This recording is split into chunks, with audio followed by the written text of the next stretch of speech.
Chapter 16, Part 1, Standard Deviation. So I want to start with a quick recall problem about expected value. So Mrs. Soto has 2 coins. She will pay you $12 if you flip both coins and they land on tails. She will pay you $2 if exactly 1 coin lands on tails. And if both coins land on heads, you will owe Mrs. Soto $5. We want to determine the expected value of the game. Now, since there's 2 coins happening here, I would make a tree diagram to kind of get you thinking in the right direction. The first coin can either land on heads or tails, and there's a 1 out of 2 chance of either of those happening. From there, then, your coin can again land on heads or tails with a 1 out of 2 chance again. So each of these is going to have a 1 out of 4 chance of happening. Again, that's coming from just multiplying those probabilities straight across. 1/2 times 1/2. If we land on heads twice, let's see what happens. Both land on heads, you will owe Mrs. Soto $5, so that's a minus $5. If exactly 1 coin lands on tails, you get $2, so that would be this one here and this one here. If they both land on tails, you get 12.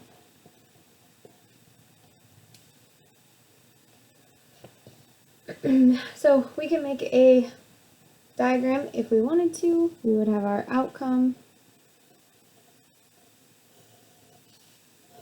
our probability, and the payout. The options are we have 2 heads, or you could write that as 0 tails. There's 1 tail or 2 tails. 2 heads here with a 1 out of 4 chance. That was the minus $5. 2 tails is actually happening twice. 1/4 and 1/4 gives me 1/2. And that payout was $2. And then the 2 tails was happening just once out of 4 times with a payout of 12. So finding my expected value, I'm going to take each pay, so I'm starting with a -5, multiplying by the probability, and adding that to each scenario.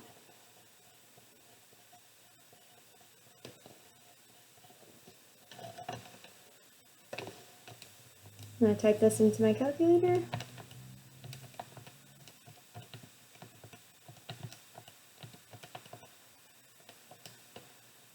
And we get 2.75.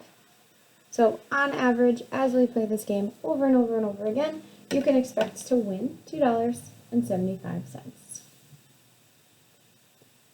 In this next section, we are going to talk about standard deviation of discrete random variables. So we just talked about finding expected value, or the mean. I think it makes sense that next we would look at that standard deviation. So standard deviation is again a measure of spread. It tells us how spread out or how far apart things are.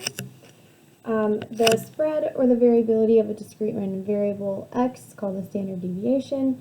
It's denoted as SD of x, standard deviation of x, or you might use a lowercase sigma. Looks like a little O with a squiggly on top. So our formula for finding standard deviation of x is a little tricky because what we're going to do is square root the variance. Okay, so if I'm square rooting the variance, that means I also need a formula for variance. When I'm finding the variance, what I'm going to do is sum all of my outcomes. So again, I'm using that big summation sign.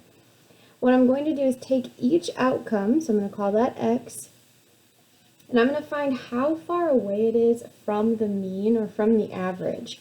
So I'm going to subtract mu, which is our expected value. So you could write that as x, you could write it as e of x or as mu.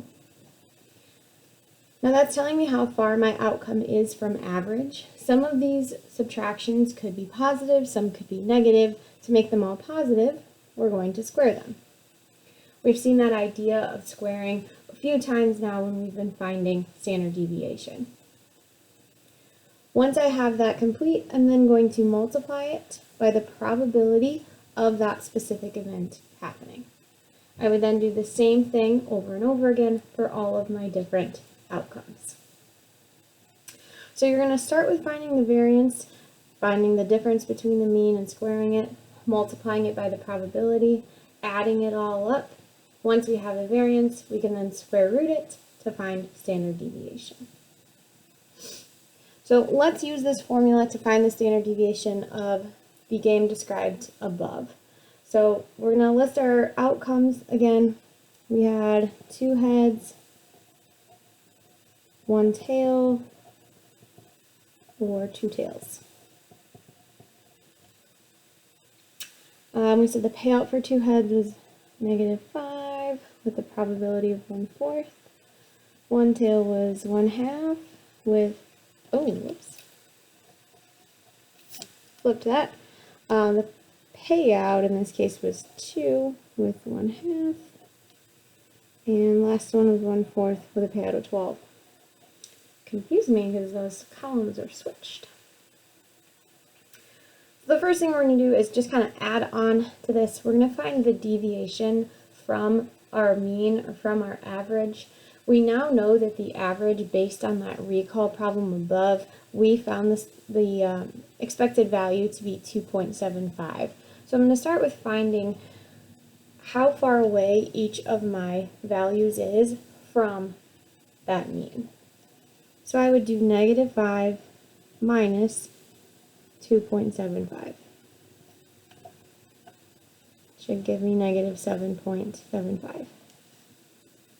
The next one I'm going to do 2 minus 2.75. That gives me a -0.75. My last one is 12 minus 2.75. Should give me 9.25.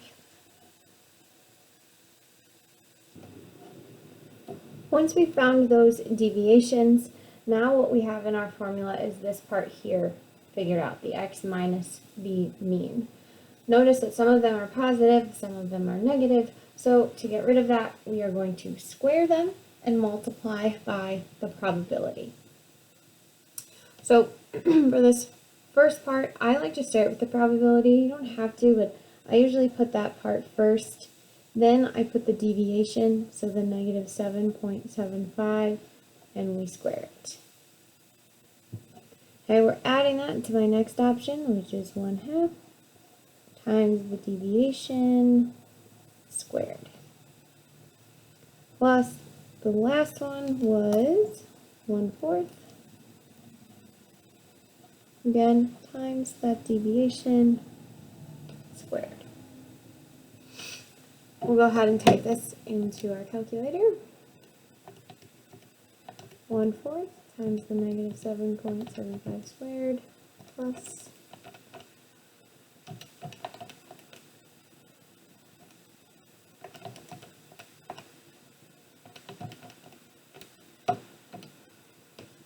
should get 36.69.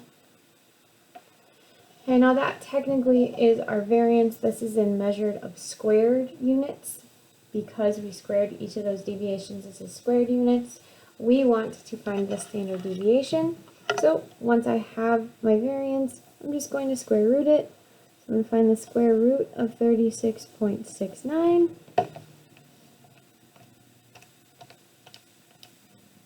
And we get 6.06. Okay, standard deviation is in the same units as you had for your expected value or your mean, so this is still in dollars.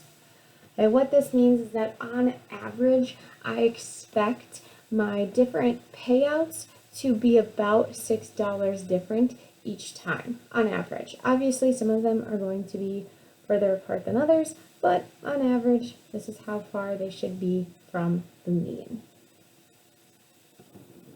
Right, next example. Sarah really loves to shop. One of her favorite stores offers a special that could save customers money on their purchase. The cashier will show the customer 4 aces from a deck of cards and lay them face down. The customer will turn one card over. If it's the ace of hearts, the customer will get a $20 discount. If the card is the ace of diamonds, they will get to turn over another card and earn a $10 discount if the card is the ace of hearts. If it's a black ace, they will pay the full amount of their purchase. So again, that was really wordy to me, so I would start with drawing my diagram. They're going to give us the 4 aces, so I'm going to have heart as an option. I'm going to have diamonds. I have my spade and club. Okay, if it is the ace of hearts, the customer will get a $20 discount. So right away, right here, I'm going to have a $20 discount. That was just 1/4 chance. If the card is the ace of diamonds, they get to turn over another card. So right here, if it's ace of diamonds, they're going to get to pick again. It's either going to be a heart, spade, or club. We're hoping it's the ace of hearts because we will then win $10. That probability, we'd have to do 1/4 times, this time there's only 3 cards, so 1/3. So that's going to give me a 1 out of 12 chance of winning $10. If it's a black ace, so that was our spade or our club, any of these guys, we don't get any money off. So we're just getting zeros all over here. Okay, so really 3 outcomes for my 3 different payments. I can win $20, $10, or nothing.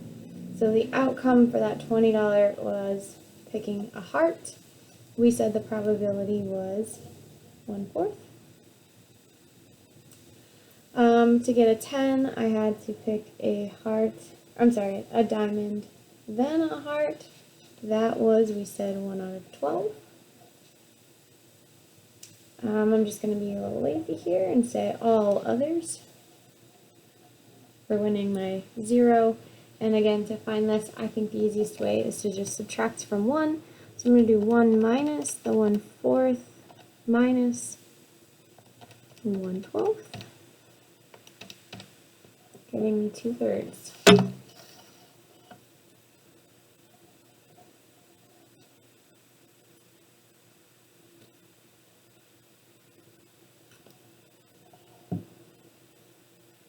Okay, now in order to find in order to find standard deviation, we always need to find the expected value. So even if that's not something that they ask you for, you do need to find that first.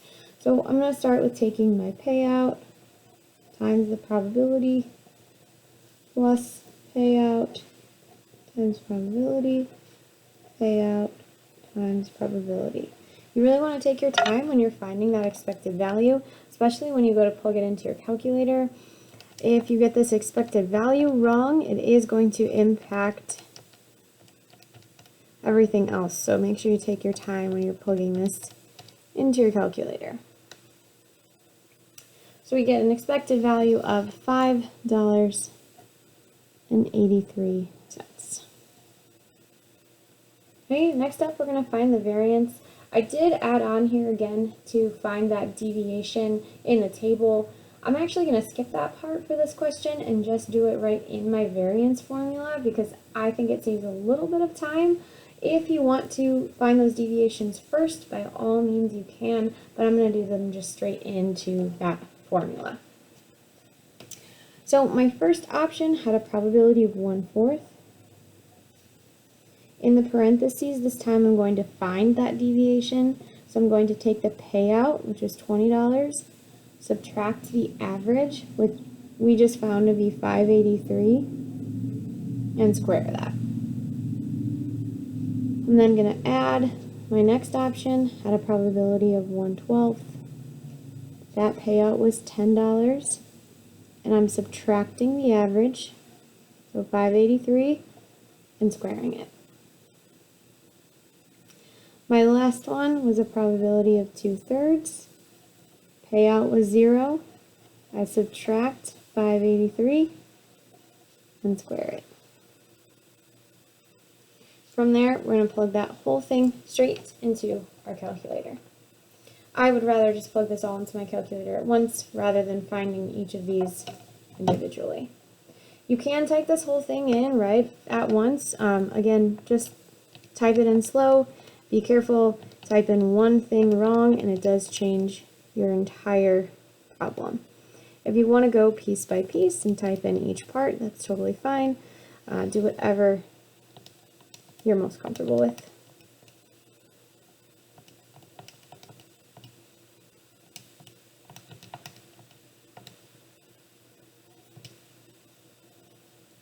You should get a variance of 74.31. Again, that's in measure of square units, which we don't want. We want standard deviation, so we are going to square root the 74.31.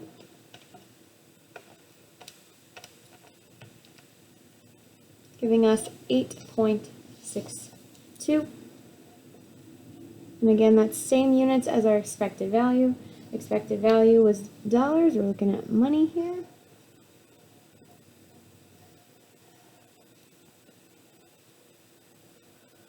So when Sarah's out shopping at her favorite store, if she just is going absolutely crazy and making bunch of purchases, on average she can expect to save about $6, $5.80 and each of those purchases will vary or be spread out by around $8.62. Example 2. Radu is the head of inventory for a computer gaming company. There are 20 games in the stockroom, but 4 of those games are used. Radu randomly selects 2 games to send to a client. If the client receives 2 new games, things are fine. So they're looking for new, they don't want the used ones. If the client gets 1 used game, it will be sent back at your expense of $100. It's really expensive to send back a game, but that's it's costing you $100. If both games are used, the client will cancel all of their orders and you'll lose a total of $1,000. We definitely don't want that to happen. We want to find the expected value and the standard deviation for our loss. So how much money can we expect to lose? So it looks like we're going to be picking 2 games and sending them away, right? And these games are new or they're used. So I would start with the tree again, looking at new games or used games.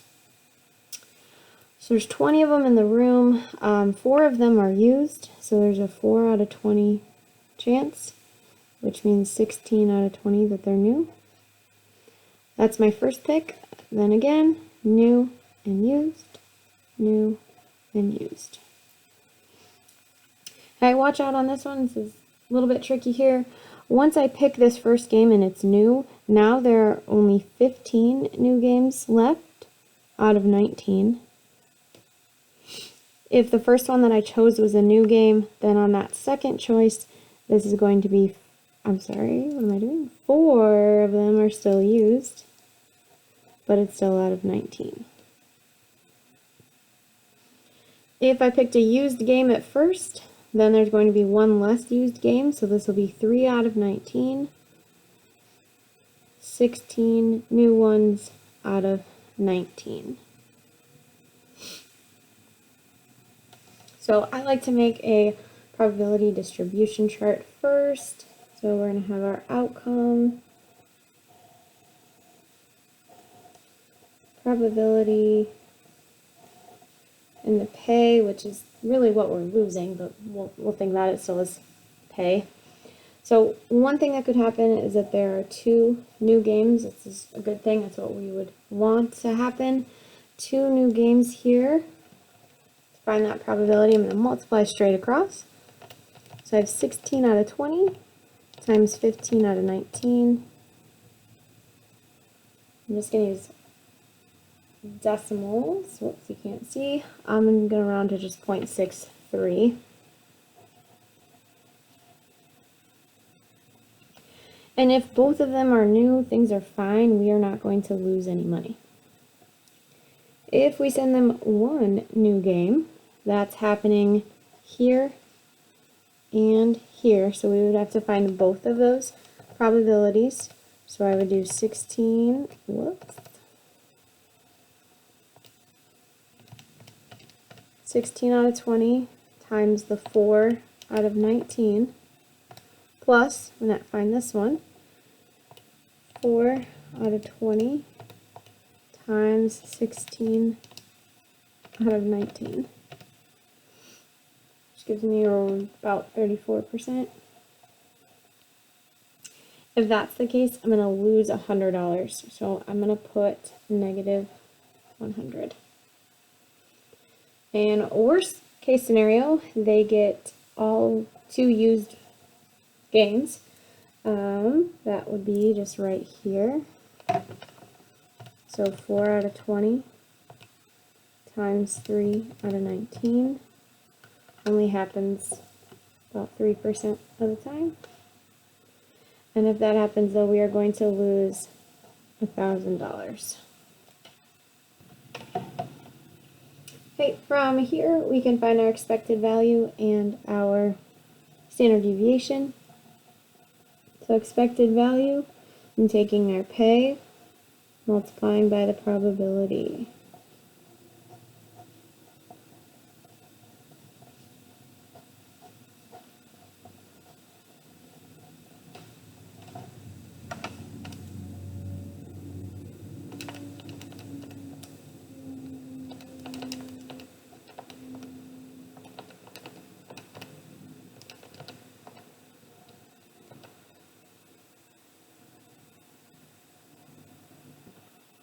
So I got negative 64 for my expected value. So I'm expecting to lose money, which is not a very good thing. From here, I can find my variance. So I'm taking the probability, multiplying it by the payout, so 0, minus the expected value. So it's a tricky one because that's negative. A negative negative is really making this one add.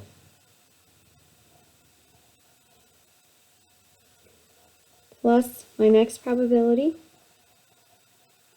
times the pay minus my expected value. So again, we're now adding because it's negative, squaring it.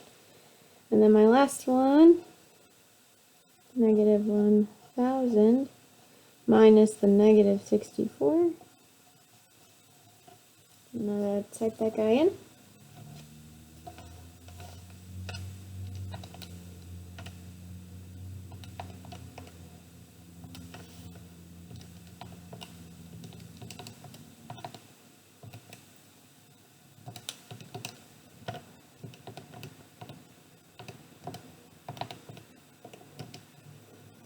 We get 29,304.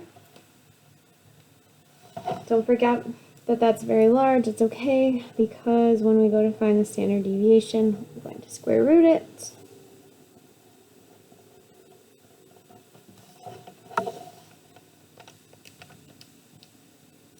Giving me 171.18. I do want to point out that these are a lot of calculator work, but it is very, very, very important that you are writing down every single thing that you're doing on your paper. I understand that you are typing this whole thing into your calculator, but if you mistype it and something goes wrong, I can't give you partial credit unless I'm seeing your thought process. So make sure you're showing your work. If you have a tree diagram, finding certain probabilities, make sure you include that. We do snowball grade, so if you got that expected value wrong, and then you used it to find your variance and standard deviation, you could still get full credit for those, even if you made a mistake with your expected value.